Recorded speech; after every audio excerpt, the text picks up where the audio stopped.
여러분, 우리들이 예배를 참석해서 말씀을 듣는다고 해서 이 예배에 참석한 모든 사람들이 다 은혜를 받는 것은 아닙니다. 어떤 경우에는 그 말씀이 나에게 전혀 감동이 안 될 때도 있고요. 또 어떤 경우에는 큰 위로와 용기가 될 때도 있습니다. 결국 도움이 될 때도 있고 그렇지 않을 때도 있더라는 것이죠. 그런데 가끔씩은 좀 특별한 경우가 있을 수도 있습니다. 이 예배에 참석한 분들 중에서 뭔가 남다른 특별한 사연이나 상처가 있는 사람들도 있지요. 자, 그러한 분들에게는 그 사연과 관련이 있는 메시지가 전해질 때에 그 말씀이 그 사람의 상처를 치유해 주기도 하고 그 사람을 살릴 수도 있습니다. 근데 그 반대 경우에는 상처를 잘못 건드려서 상처가 더 깊어져서 결국에는 그냥 신앙세계를 떠나버리게 되는 그런 경우도 있어요. 여러분, 똑같은 시간에 똑같은 설교자로부터 똑같은 설교를 들었는데도 누군가에게는 힘이 되고 또 누군가에게는 상처가 될 수도 있었다는 것이죠. 혹시라도 우리 중에 누군가가 그런 경험을 하신 분이 계실 수도 있고 아니면은 아는 사람들 중에 그런 경험을 했거나 앞으로 또 하게 되는 사람들도 있을 수 있습니다. 여러분, 그런데 말씀을 통해서 좋은 결과를 가져온 경우들은 좋지만 불행하게도 상처를 받게 되는 경우, 그래서 신앙의 세계를 떠나는 경우가 아주 큰 문제가 되죠. 그런 경우는요, 그 사람들이 그 후에 어떤 신앙인을 만나서 그 문제를 극복해 나가느냐에 따라서 그냥 떠나가 버릴 수도 있고 아니면 다시 시작해 볼 수도 있습니다. 그래서 오늘은 그 부분을 우리 같이 한번 터치해 보고 싶은 그런 마음이 있어요. 그래서 오늘은 말씀의 제목을 말씀에 상처받고 떠난 사람들, 이렇게 말씀의 제목을 정해봤습니다. 우리 본문의 말씀을 같이 한번 두 구절의 말씀 뜻을 새기면서 천천히 봉독하겠습니다. 우리가 하나님과 함께 일하는 자로서 너희를 권하노니 하나님의 은혜를 헛되이 받지 말라. 이르시되 내가 은혜 베풀 때에 너에게 듣고 구원의 날에 너를 도왔다 하셨으니 보라 지금은 은혜 받을 만한 때요 보라 지금은 구원의 날이로다. 아멘. 여러분, 요즘에 미국에서 이 젊은 사람들하고 기성세대에 아주 영향력 있는 목사님이 한 분 계셔요. 그분이 존 파이프라는 분인데 여러분 그분을 이제 방송을 통해서 보셨는지 모르겠는데요. 한 번은 이분이 용서에 대한 설교를 하면서 그 설교 이후에 자신의 페이스북에 올라온 글들을 소개하는 것을 봤어요. 자신의 설교를 듣고 많은 사람들이 거기에 대하여 반응을 보였는데 그 중에서 두 개의 경우를 소개하는 것을 제가 읽어보았습니다. 하나는 우리가 한국말로 이제 보는데 이런 내용이었어요. 목사님의 설교를 듣고 자살을 하려던 제가 생각을 바꾸게 되었습니다. 10년도 넘게 술을 먹고 저를 폭행하는 남편을 참지 못해서 저는 급기야 자살을 생각하게 되었었습니다. 몇 개월 전부터는 남편이 마약에 손을 대면서 모든 상황은 점점 더 심해졌고 스스로 다스릴 수 없는 상태가 되었고 결국 제가 신고를 하여 남편이 교도소에 수감되게 되었습니다. 제가 남편을 신고하기 전에 그 문제로 상담을 받으면서 남편을 고칠 수 있는 길은 당국에서 실시하는 강제 구금 프로그램에서 치료를 받도록 하는 것이라는 얘기를 듣고 결국 제가 신고를 하여 남편은 현재 구금 상태입니다. 시간이 지나면서 남편을 교도소에 집어넣었다는 죄책감에 시달렸고 삶에 대한 의욕도 없고 모든 희망을 버리고 죽으려고 약을 사서 모았습니다.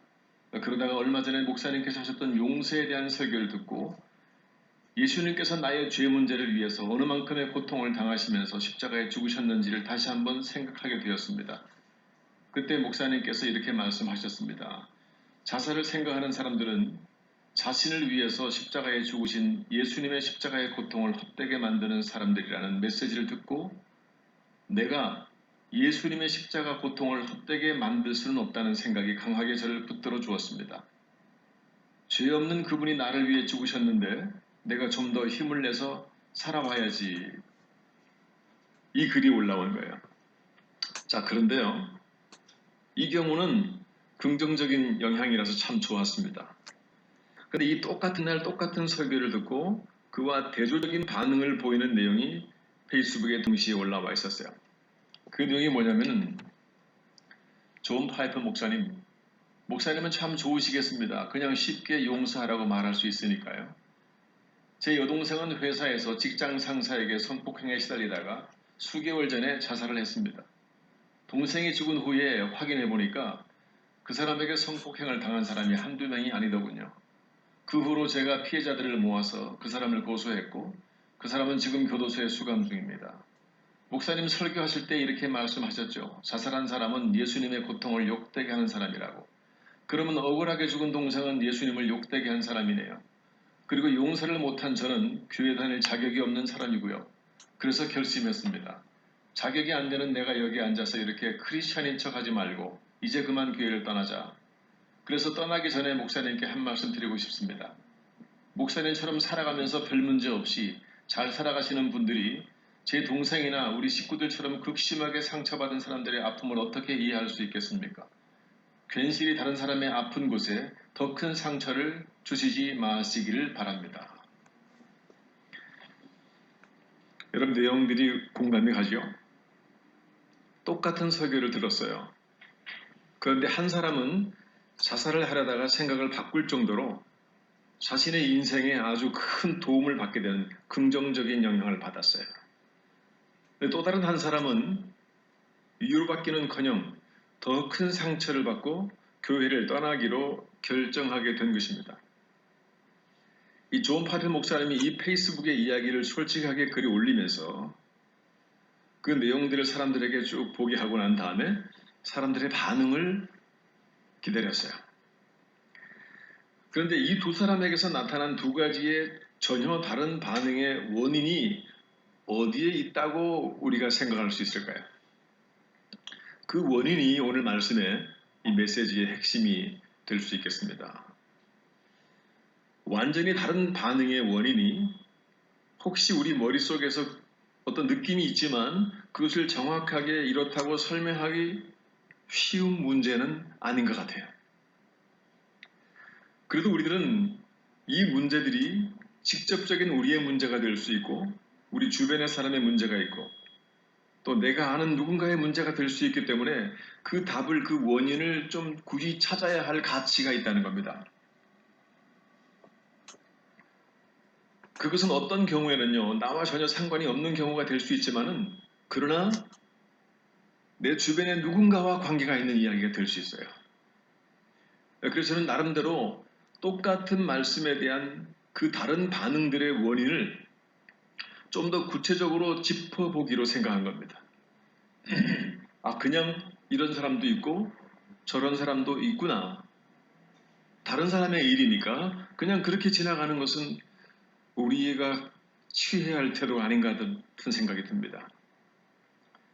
제가 이 목사님의 페이스북에 올라온 글들을 읽고요. 이 과거의 학교에서 그 심리학을 공부할 때에 한 가지 들었던 이론이 생각이 났어요.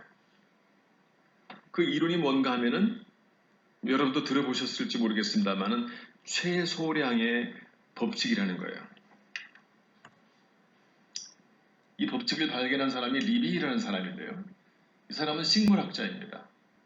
비료의 아버지라 불리는 독일의 화학자, 식물학자인 이 사람이 식물이 성장하는 데에 10대 필수 영양소 중에서 식물의 성장을 좌우하는 것은 그 식물이 가지고 있는 많은 넘쳐나는 영양소가 아니라 10가지 중에서 가장 모자라는 요소, 바로 이것이 그 식물이 자라나는 성장에 좌우하는 영향이 된다.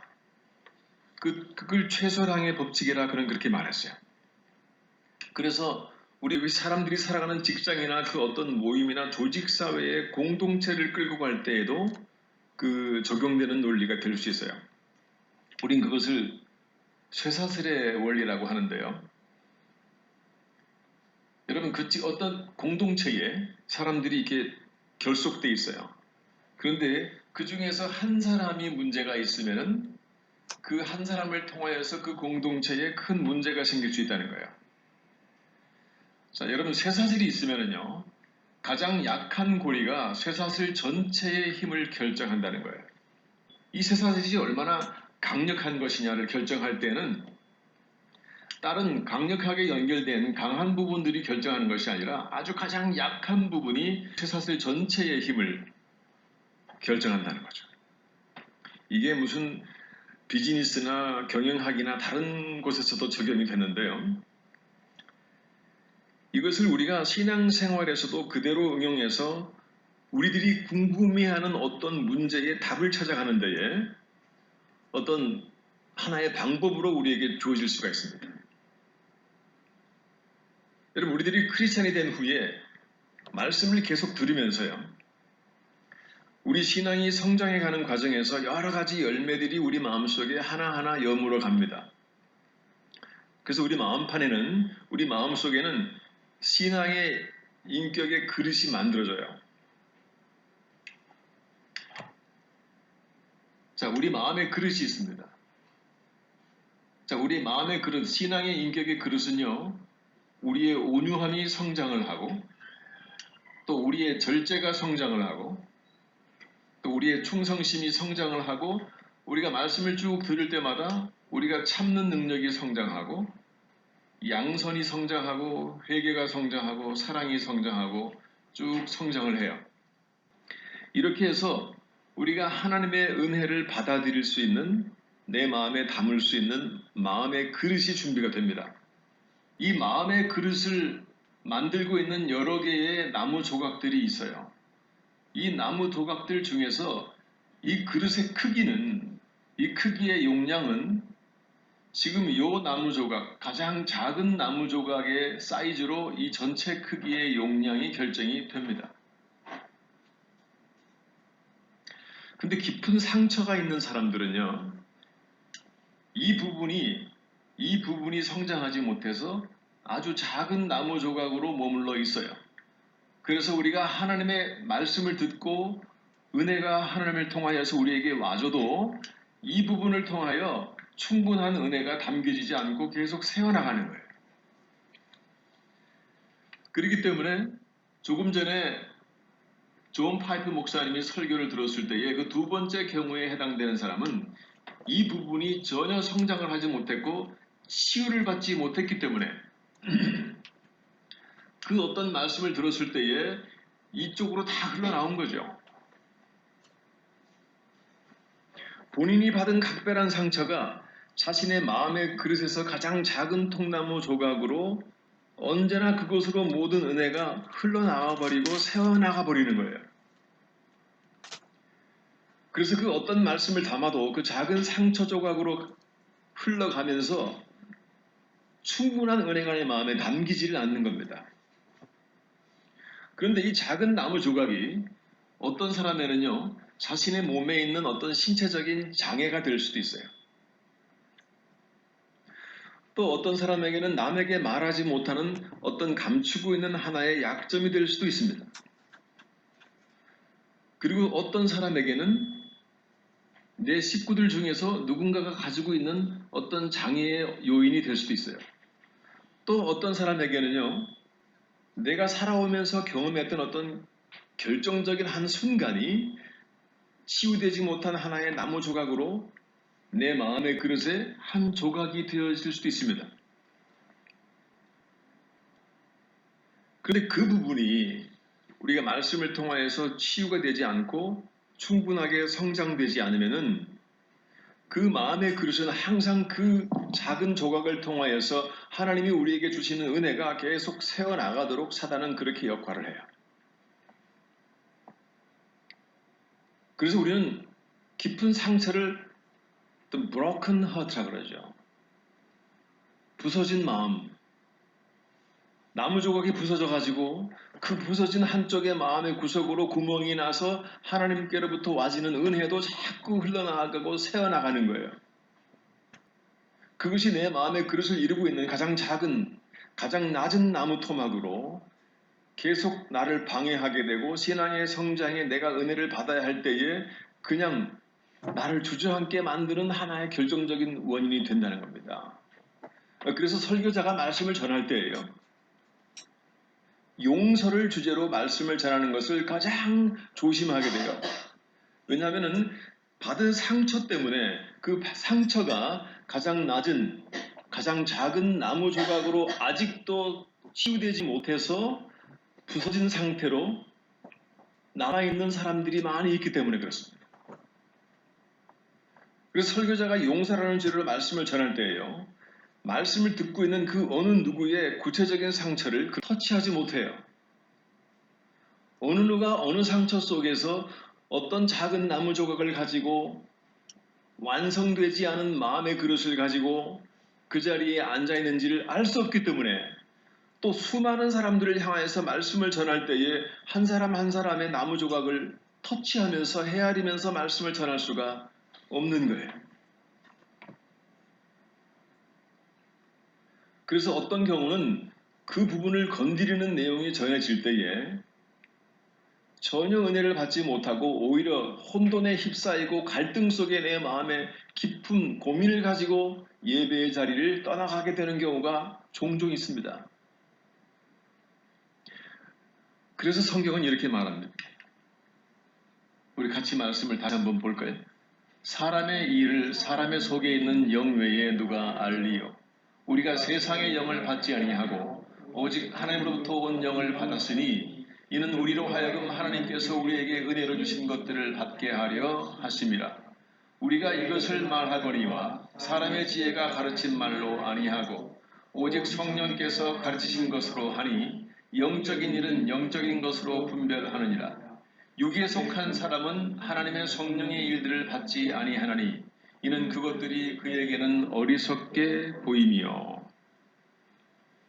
말씀이 조금 어려운 것 같지만 이 말씀 속에 중요한 핵심들이 들어있어요. 11절에 사람의 일을 사람의 속에 있는 영 외에 누가 알리요? 여러분, 사람의 마음속에 어떤 상처가 있는지, 어떤 나무 조각이 치유되지 못하고 부서진 상태로 그냥 남아있는지, 어떤 사연을 가지고 아픔 속에 남아있는지를 인간은 헤아릴 길이 없습니다. 우리 인간에게는 그런 능력이 없어요. 그런데 성령은, 하나님의 영은, 우리를 만드신 하나님의 영은 우리의 그 연약함을 아시는 영이라고 성경은 계속 우리에게 반복해서 말하고 있는 거예요. 내가 알고 있다고.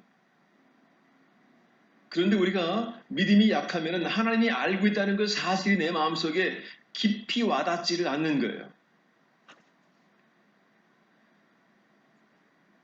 성경이 말합니다. 성령께서는 아시기 때문에 우리가 예배에 임할 때에 영의 도움을 요청하라고 성경은 말해요. 그래서 우리가 신령과 진정으로 예배를 드리라고 하는 말이 in spirit, in truth라는 표현이에요. 하나님의 성령의 도움을 받지 않고는 그 부서진 부분이 치유가 되지 않아서 하나님의 성령으로 메꾸지 않으면 모든 은혜의 말씀은 다 그곳으로 새어나오기 때문에 그 자리는 은혜의 자리가 될 수 없다는 거예요. 성령의 도움을 받아서 진리의 말씀을 받아야 성령께서 작은 토막 때문에 빈 공간이 되어 있는 그 구멍난 부분을 성령이 채우심으로 말미암아 그 자리에 은혜가 채워지고 그것이 상처로 남지 않는다는 거예요. 그런데 우리가 하나님의 말씀을 듣기 위해서 예배를 참석하지만은 하나님의 도움을 별로 요구하지 않아요. 하나님의 성령이 나에게서 일하신다는 것 자체를 별로 인정하지 않습니다. 여러분, 신앙은 영적인 거잖아요. 그 영적인 세계는 하나님의 영이 우리를 지켜주고 우리를 도와주시는 거예요. 하나님의 성령의 도움이 내 마음속에 절실하게 믿어지지 않고 인정되지 않으면 우리의 신앙생활은 어느 순간에는 깊은 상처를 받게 되어 있습니다.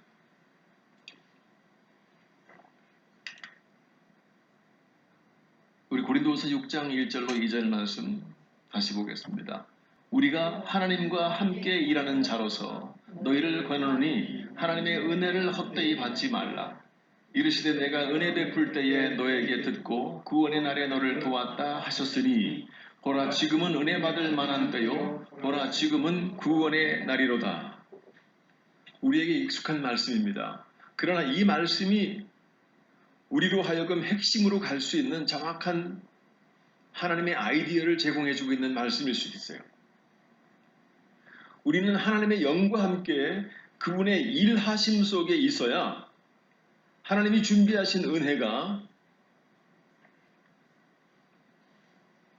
여기 보시면은 God's grace in vain, 하나님의 은혜가 헛수고가 되지 않는 거예요. 하나님은 우리에게 은혜를 채워주시기 위해서, 말씀을 통하여서 우리에게 은혜를 채워주시기 위해서 준비하셔도 성령을 통하여서 우리의 작은 부분들이 채워지고 메꿔져 가지고 구멍난 부분으로 하나님의 은혜가 새어나가지 않도록, 그분이 일하시도록, 그분이 내 속에서 하나님의 은혜가 주어질 때에 내 속에서 일하시도록 우리가 하나님과 일하는 자로, 그렇게 나 자신을 인정하지 않고 나 자신의 영적인 정체성을 이해하지 못하면은 나 혼자의 노력으로는 하나님의 은혜가 내 마음속에 채워질 수가 없다는 것입니다.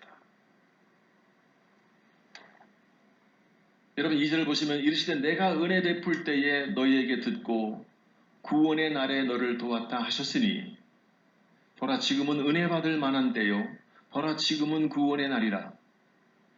여러분 하나님의 성령께서 내 속에서 일하기 시작하면은요, 그날이 우리가 구원받는 날이 될 수가 있는 거고 그날이 우리가 은혜의 날이 될 수 있는 거예요.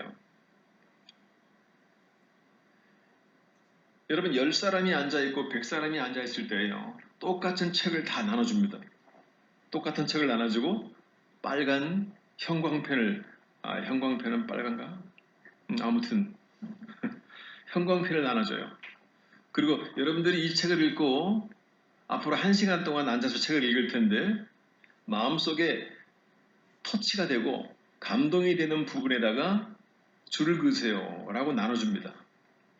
여러분 100사람이 똑같은 책을 받아서 똑같은 시간에 줄을 그었는데 책을 다 모아서 읽어보면 줄 그은 문장이 다 똑같을까요? 그렇지 않습니다. 어떤 사람에게는 유난히 줄을 진하게 긋고 싶은 말씀이 있는 거예요. 그 사람은 그날이 그 말씀이 그의 은혜의 날인 것입니다. 근데 그 순간에 하나님의 성령께서 그 사람의 구멍난 부분을 메꿔주시면은 그날이 그의 구원의 날이 되는 거예요. In the times of my favor, 하나님의 호의가, 하나님의 지켜주심과 하나님의 치유가 있는 그 시간에 내가 너를 듣겠다. 하나님이 나의 사연을 듣겠다는 거예요. 여기서 I는 하나님이고 U는 우리입니다. 그냥 그 상처를 가지고 내 앞에 나와서 나의 영의 도움을 받아서 내가 그 자리를 메꿔주고 너에게 은혜를 채워줄 그 시간에 나의 호의를, 내가 가지고 나의 준비한 치유를 내가 주기 위해서 내가 듣겠다는 거예요. 하나님이 우리에게 듣고 싶어 하는 겁니다. 여러분 기도는 하나님이 우리의 소리를 듣는 시간이죠. 그리고 하나님의 말씀을 듣는 시간은 우리가 하나님의 소리를 듣는 시간입니다. 하나님의 소리를 듣기 전에 내가 그분에게 말하지 않으면 그냥 하나님의 소리만 나에게 일방적으로 들려지면요 별로 은혜가 안 돼요. 우리가 그분 앞에 왔을 때에 그분의 성령이 내 작은 부분을 메꿔달라고, 나의 연약한 부분들을 채워달라고 말하면서 하나님의 은혜를 사모하면요 그때 하나님이 나와 함께 일하시기 시작하는 거예요. 내가 너에게 호의를 베풀려고 할 때에 내가 먼저 너의 아픔을 듣겠다는 것입니다.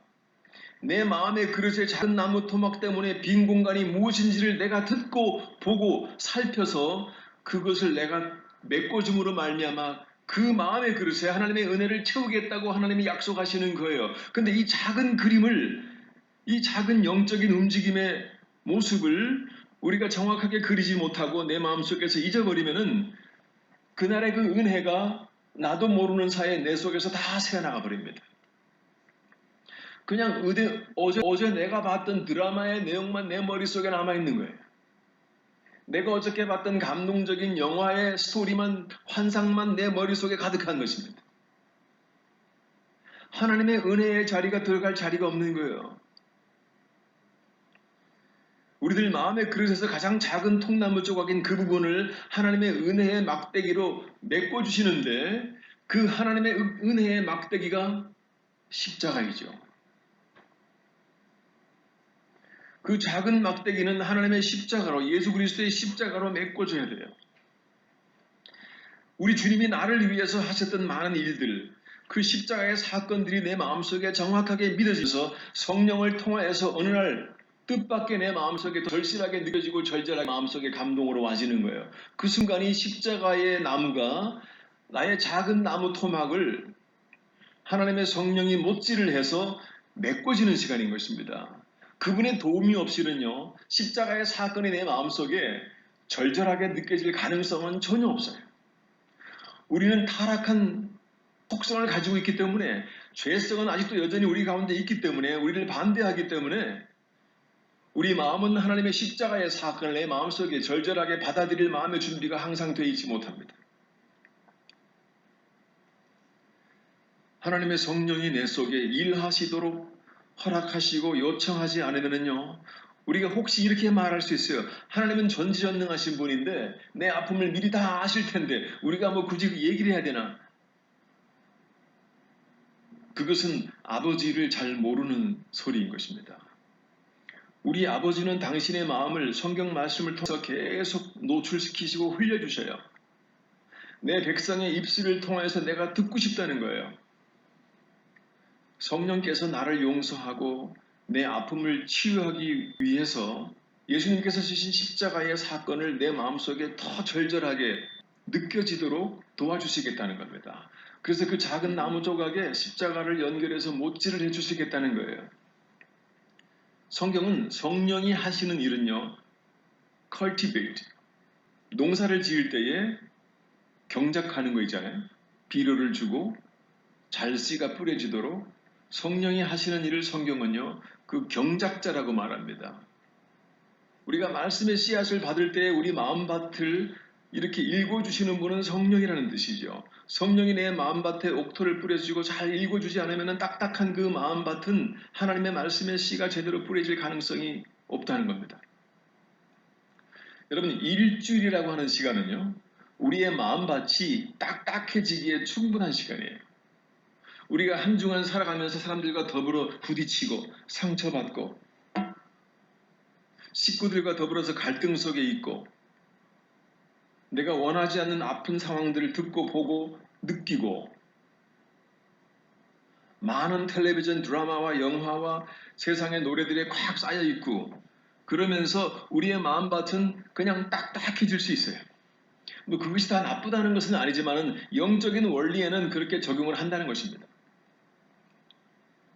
그러나 그것이 문제가 되지 않기 위해서는 하나님의 성령께서 내가 하나님의 은혜의 씨앗이 뿌려지기 전에 내 마음속에서 일하실 수 있도록 그분의 도움을 우리가 요청하고 내 마음의 작은 나무 조각이 무엇인지를 그분에게 이야기를 해드릴 수 있으면 되는 겁니다. 성경은 계속 우리에게 말합니다. 내가 너희하고 같이 일하고 싶은데 왜 나는 빼놓고 너희 혼자 몸부림하느냐고 성경은 말하는 거예요.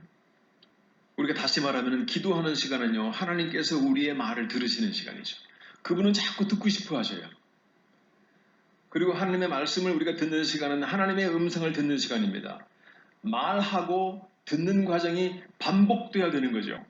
듣는 것만 자꾸 들어서는 우리 마음판에 정확하게 말씀이 씨앗이 뿌려지면서 어떤 열매를 기대하기가 무척 어려운 거예요. 우리는 그러한 속성을 가지고 있습니다. 여러분, 사람과 사람 사이에서도요, 대화가 충분치 않으면 오해가 가고 오해가 깊어지고 갈등이 심해지고 그것 때문에 관계가 부서질 수도 있잖아요. 하나님과 인간관계도 마찬가지입니다. 우리가 하나님에게 말하고 듣고 말하고 듣고 하는 대화가 정확하게 충분하게 이루어지지 않으면요, 하나님과 우리와의 관계는 존 파이프 목사님이 말씀했던 그 설교를 듣고 하나님과 완전히 떨어지게 된 두 번째 자매의 경우가 될 수 있다는 거예요. 존 파이프 목사님이 페이스북에 올라와 있는 두 번째 사람의 글을 읽은 이후에 다음과 같은 문자를 바로 올렸습니다. 자, 혼자 읽으려니까 심심해요. 같이 보시면 좋겠습니다. 자매님, 내가 자매님에게 상처를 주어서 무척 미안한 마음입니다. 자매님이 받은 상처를 내가 이해하고 또한 이해합니다. 그런데 자매님이 아직 나로부터 미처 듣지 못한 말이 있는데 상처를 받는 것은 급한 일이 아니니 그 전에 내가 할 말을 마저 들을 수 있기를 바랍니다. 내가 다음 주에 할 설교가 자매가 들어야 할 말씀인 것 같아서 그것을 미리 알려드리려고 싶습니다. 교회를 떠나는 것은 소두를 일은 아닌 듯하니 다음 주 말씀을 한 번만 더 듣고 난 후에 교회를 옮기실 수 있기를 바랍니다. 그리고 한 가지를 부탁드립니다. 내 능력으로 하나님의 은혜와 위로를 결코 드리지 못합니다. 나도 성령의 도우심을 받아야 하고 말씀을 듣는 자매님도 성령님의 도우심을 받아야 합니다. 그러니 다음 주 말씀이 전해지기 전에 말하는 나나 듣는 자매님이나 준비된 모습으로 말하고 듣기 위해서 성령님의 도우심을 깊이 기도하기를 피차 약속했으면 합니다. 그리고 그 다음 주에 존 파펠 목사님이 다음과 같은 내용의 설교를 했어요. 좀 길지만 설교를 하는 설교자라고 생각하고 각자 그런 마음으로 같이 한번 보겠습니다. 우리 교회에서 나와 함께 교회를 섬기며 하나님의 일을 하던 부목사님 한 분을 내가 수년 전에 감옥으로 보낸 일이 있습니다. 그 당시 그 부목사님은 교회 청년들을 담당하는 사역자로서 능력도 있는 사람이었는데 사람들이 모르는 사이에 여자 청년 몇 명을 성추행하는 과오를 범했습니다. 나는 그 부목사를 만나서 하나님 앞에 진심으로 회개를 하고 피해를 받은 자매들의 치유를 위해서 그 응당한 처벌을 받으라고 권유했습니다. 용서는 내가 하는 것이 아니고 하나님과 피해자들이 하는 것이니 만큼 당신이 하나님의 종으로 진심으로 회개한다면 피해를 받은 사람들에게 진심으로 용서를 구하고 스스로 법에 합당한 처벌을 받을 수 있기를 바랍니다. 나는 그때 그 부목사님을 사랑하고 그의 잘못을 용서했지만 그럼에도 불구하고 그가 법대로 처벌을 받는 사람이 될 수 있기를 권고했습니다. 그래서 저는 스스로 자수를 했고 충분히 용서를 구하는 진심 어린 태도를 법정에서 참착해서 그에게 적당한 형량이 선고됐고 그 뒤에 선고된 만큼 복역을 했고 지금은 작은 기독교 출판사의 직원으로 일하고 있습니다. 우리들이 말하는 무조건적인 용서는 무분별한 용서라는 말이 아닙니다. 무분별한 용서는 가해자로 하여금 새로운 죄를 짓도록 부추길 것이고 자신에게 피해받은 사람들의 용서를 남용하여 새로운 상처를 줄 수 있습니다. 용서는 받는 사람과 하는 사람 사이에서 이루어져야 할 무엇인가가 반드시 이루어져야 합니다. 그리고 자신이 치러야 할 그 대가를 기꺼이 받아들이는 자세를 보여야만 합니다. 여러분, 이 말씀을 듣기 전하고 들은 후에 그 자매의 생각에 어떤 변화가 있었을까요? 여러분, 우리가 어떤 절망적인 상황에 처할 수 있어요. 그러나 이 땅 어느 곳에 어디에선가는 그 절망이 아무것도 아니라고 충분하게 인식시켜줄 만한 어떤 말씀이 반드시 있다는 거예요.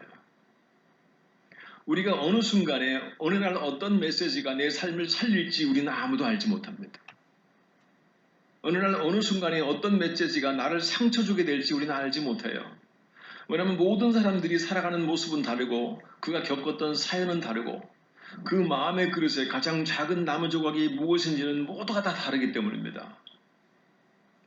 그렇기 때문에 우리는 그분에게 계속 말하고 그분에게 계속 듣는 과정을 반복해야 되는 거예요. 그는 어느 순간에 그 인히스탄 그의 시간에 그분의 호의가 나를 구원하고 나를 치료할 수 있다는 사실이죠. 그 자매는 성령의 도우심을 간절하게 기도하면서 한 가지를 깨달았어요. 전지전능하신 하나님께서도 할 수 없는 일이 한 가지 있구나. 그것은 예수 그리스도의 이름으로 자신의 죄를 회개하지 않는 사람은 하나님도 용서할 수 없다는 사실이었어요. 그 자매는 자기가 쉽게 용서하지 못했던 그 사람에 대한 죄책감으로부터 그날 하나님께 들었던 말씀과 성령의 도움으로 그 자매가 가지고 있던 작은 나무의 상처는 예수 그리스도의 십자가를 성령께서 못질을 해서 연결해서 그 자매는 그 후에 그 마음의 그릇에 그 작은 나무 조각은 이미 쑥 커버렸던 거예요. 더 이상 그 자매가 받을 은혜는 그 작은 나무 조각의 자리로 새어나가지 않게 된 것입니다. 그것이 치유의 시간이 된 것이고, 그것이 하나님의 은혜의 시간이 된 것이고, 그것이 그분의 시간이 된 것이고, 그분과 그 자매가 일을 해서 하나님의 성령께서 이루어내신 승리의 순간이 된 거죠. 결국 말씀을 전하는 자가 말하기 전에 성령의 도우심을 간절히 기도했고, 말씀을 듣는 자가 말씀을 듣기 전에 성령의 도움을 간절히 요구하면은 그날은 반드시 하나님의 은혜의 시간이 분명하게 되는 겁니다. 제가 말씀을 준비하면서 성령의 도움을 간절히 요구하지 않은 적이 한 번도 없어요. 그러나 말씀을 듣는 사람들도 하나님의 성령의 도움을 간절히 요구한 적이 한 번도 없으면 안 되겠죠. 항상 그 과정은 하나님과 우리의 사이에서 이루어져야 되고, 하나님의 은혜가 in vain, 내 속에서 헛되게 되면 안 되는 거예요. 우리의 노력과 성령의 일하심과 그분의 말하심을 통하여서. 그래서 그날 전날은요, 그 자매가 하나님에게 완전히 등을 돌리는 시간이 되었지만은 그 다음 주는 그 자매의 아픈 부분이 완전히 치유되는 그런 시간이 된 거예요. 그 마음의 그릇에 가득히 담겨서 그 마음을 위로와 격려와 은혜로 가득 채울 수 있는 시간이 되었으니 사탄은 얼마나 싫었을까요? 하나님은 그리고 얼마나 기뻤겠습니까? 하나님은 당신의 백성과의 관계에서 백성들이 당신에게 말하는 것을 지속적으로 들으시고 싶어요. 거기에 자꾸 귀를 기울이고 싶어 하십니다. 말씀 보겠습니다. 주의 종과 주의 백성 이스라엘이 이곳을 향하여 기도할 때에 주는 그 간구함을 들으시되 주께서 계신 곳 하늘에서 들으시고 들으시사. 하나님께서 이스라엘 백성들의 그 기도를, 간구하는 소리를 들으시고 또 들으시고 싶다는 거예요. 우리는 너무나 그분의 전지전능하심만을 생각하면서 하나님의 속성, 하나님의 마음을 정확하게 이해하지 못하면은 내 소리를 그분에게 들을 수 있는 기회를 주지 않는다는 거죠. 사무엘상 15장 22절의 말씀도 같이 보십니다. 여호와께서 번제와 다른 제사를 그의 목소리를 청종하는 것을 좋아하심같이 청종하시겠나이까. 순종이 제사보다 낫고 듣는 것이 수량의 기름보다 나으니. 그리고 하나님은요, 당신의 백성의 소리를 듣고 싶을 뿐만 아니라 그 백성들이 당신의 목소리를 마음을 열고 들어주기를 바란다는 거예요. 그 들어주는 모습이 제물을 바치는 것보다 중요하고 어떤 종교적인 행위보다도 훨씬 더 귀하고 중요하다는 겁니다. 들을 수 있는 마음이, 들을 수 있는 귀가, 준비된 귀가 하나님에게는 가장 중요하다는 것이죠. 수억만금의 제물을 드리고 거룩한 예식에 오케스트라 협연과 성복을 입고 그 누가 봐도 하나님이 임재할 것 같은 그 거룩한 자리에서 종교 행위를 하는 것은 하나님 보시기에 그렇게 크게 중요한 것이 아니라는 거예요. 우리가 정말 들을 귀가 있는가? 내가 정말 하나님의 음성을 듣고 싶어 하는가? 그게 하고 싶어. 하나님께서 당신의 백성으로 선택하셨던 이스라엘 백성들의 삶을 한번 가만히 들여다보시기 바라요. 하나님께서는 그 이스라엘 백성들의 삶을 통해서요, 신앙인들의 삶의 모습은 이럴 것이라고 신앙인들의 삶의 비밀을 자꾸 우리에게 들추어 줍니다. 그것이 구약의 이스라엘 백성들을 하나님의 백성으로 선택하신 목적이었죠. 여러분, 모세 시대 때에 이스라엘 백성들이 애굽에서 탈출해가지고 광야 땅으로 나와서 광야의 긴 여정을 떠나는 것은 우리들이 하나님을 모르는 세상으로부터 신앙생활을 시작해서 그때부터 신앙의 여정을 상징적으로 보여주는 아주 중요한 사건이에요. 그래서 우리가 신앙의 여정을요, 광야의 여정이라 이렇게 말합니다. 그래서 우리가 살아가는 삶의 현장을 광야의 삶이다 이렇게 말해요. 그래서 신앙이었던 이육사 시인은요, 광야라는 단어를 그의 시에 많이 사용했어요. 그 말씀을 알기 때문에. 우리들이 시작하는 신앙의 삶은 젖과 꿀이 흐르는 가난의 삶이 아닙니다. 광야처럼 척박하고 가난의 삶이 아닙니다. 광야처럼 척박하고 힘겨운 상황이 펼쳐져야만 하는 것이 아주 당연한 우리의 신앙의 현장이라는 사실이에요. 여러분, 이 정도의 수준은 웬만한 신앙의 영적인 연륜이 있는 사람들은 이미 다 알고 있어요. 우리의 신앙의 여정은 젖과 꿀이 흐르는 가난의 삶이 아니라 광야의 삶이다. 여러분, 그런데요, 우리들이 시작한 이 크리스찬이라는 영적인 삶이 광야의 여정이라고 성경이 말했다면은 광야라고 하는 말의 의미를 좀 우리가 알아야 할 필요가 있습니다. 여러분, 광야라고 하는 단어를 우리가 히브리어로 보면은요, 미드바르라고 하는 단어예요. 미드바르. 이 광야는 명사로 광야, 황무지, 거친 땅, 거친 들이라는 뜻인데요. 이 단어는요, 다바르라고 하는 동사에서 온 단어예요. 근데 이 다바르는요, 말하다, 약속하다는 뜻이에요. 아가서 4장 3절에는요, 미드바르라는 똑같은 단어를 사용하는데 거기서는 그 단어가 하나님의 입이라는 뜻이에요. 결국에 이 미드바르, 광야라고 하는 말의 뜻은 하나님의 입으로 말한다는 뜻이에요.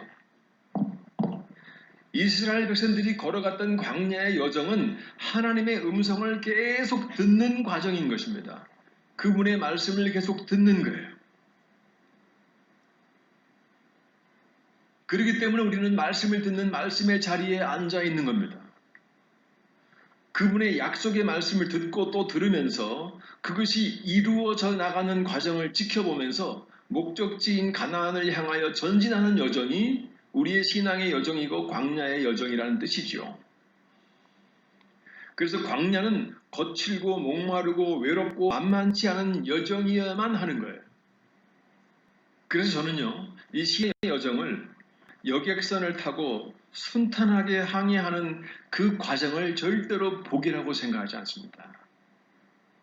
물론 내 몸은 그걸 원하죠. 내 몸은 끝없이 그걸 원해요. 그러나 이미 영적인 원리를 알고 내 마음은 결코 그것을 바라지 않습니다. 여러분, 신앙의 여정이 순탄한 항해라면 성경은 신앙인들을 십자가의 군병이라고 절대로 표현할 필요가 없어요. 우리는 영적인 전쟁터에 싸우는 병사로 성경은 계속 표현합니다. 그래서 성경은 당신의 백성들에게 다음과 같은 말씀으로 신앙의 현장을 얘기해요. 우리 에베소서 6장 17절을 봅니다. 구원의 투구와 성령의 검, 곧 하나님의 말씀을 가지라. 누가복음 4장 1절을 보시면요, 예수께서 성령의 충만함을 입어 요단강에서 돌아오사 광야에서 40일 동안 성령에게 이끌리시며, 여러분, 이것 또한 하늘의 사역을 시작하신 예수 그리스도께서 성령과 함께 광야의 삶을 시작하시는 것을 보여주면서 주님을 따르는 수많은 사람들이요, 크리스찬들이라고 하는 사람들이 마땅히 가야 할 광야의 길은 성령과 함께 걸어가라고 보여주고 있는 겁니다.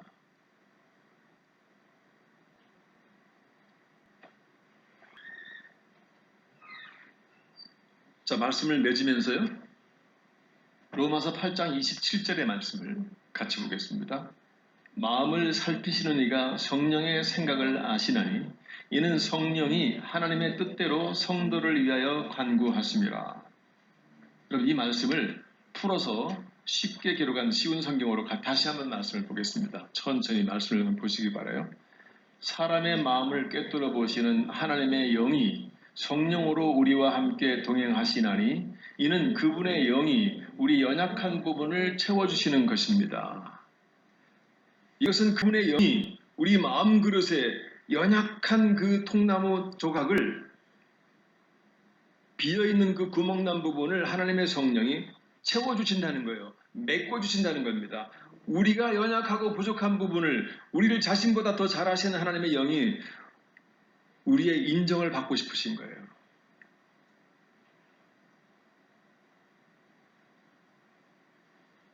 가끔씩은요, 내 마음에 어떤 나무 조각이 아직도 부서진 상태로 있는지 우리 스스로 몰라요.